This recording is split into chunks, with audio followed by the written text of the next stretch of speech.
बिस्मिल्लाहिर्रहमानिर्रहीम and welcome to kinder stories. General knowledge series में आज जिस सवाल का हम आंसर करने वाले हैं वो है, परिंदे जब बिजली के तार पर बैठते हैं तो उन्हें झटका क्यों नहीं लगता। हमने अक्सर सुना है कि तार को हाथ ना लगाएं, करंट लग जाएगा, लेकिन हम अक्सर ये भी देखते हैं कि परिंदे तो तारों पर बैठे होते हैं जो कि बिजली के पोल से आ रही होती हैं, लेकिन फिर भी उन्हें करंट नहीं लगता।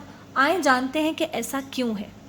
जब बिजली किसी इंसान या जानवर के जिस्म से गुजरती है तो वो एक बरकी झटका पैदा करती है, लेकिन जब कोई परिंदा बिजली के तार पर बैठता है तो बिजली परिंदे के जिस्म से नहीं बल्कि तार में से गुजरती है।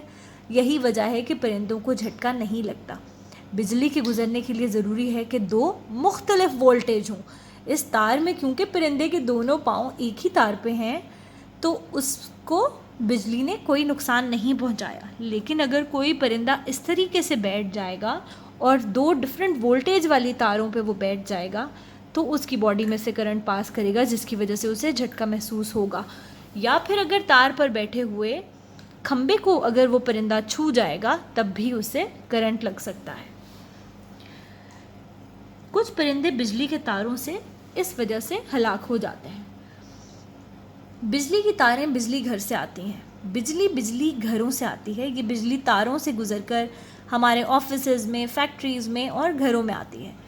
जो ताकत बिजली को तारों में धकेलती है उसे वोल्टेज कहते हैं। जब बिजली घरों से निकलती है तो उसका वोल्टेज बहुत ज़्यादा होता है। बिजली को लोगों के लिए महफूज बनाने की खातिर ट्रांसफार्मर से गुजारा जाता है, जहाँ पे वो वोल्टेज को कम कर देते हैं।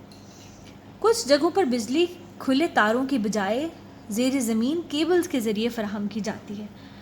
बिजली का झटका परिंदे को कैसे हलाक कर सकता है। जब बिजली किसी चीज़ में से गुजरती है तो हरारत पैदा होती है। जब बिजली का ताकतवर करंट परिंदे या जानवर के जिस्म से गुजरता है तो इसे बुरी तरह जला देने वाली हरारत पैदा करता है। बिजली के झटके से परिंदे की हरकतें कल्ब भी बंद हो सकती है, यानी कि उसका दिल भी रुक सकता है। कम वोल्टेज की बिजली भी जानवरों और इंसानों को हलाक कर सकती है। आप हरगिज़ बिजली के तारों को कभी ना छुएं। उम्मीद है कि आज की इन्फॉर्मेशन आपको अच्छी लगी होगी और आपके नॉलेज में इजाफा हुआ होगा। अगर आप हमारे चैनल के साथ बने रहना चाहते हैं तो इसे सब्सक्राइब करें, हमारी वीडियोस को लाइक करें, अपने फ्रेंड्स के साथ शेयर करें, इंस्टाग्राम और फेसबुक पर हमें फॉलो करें। Thank you.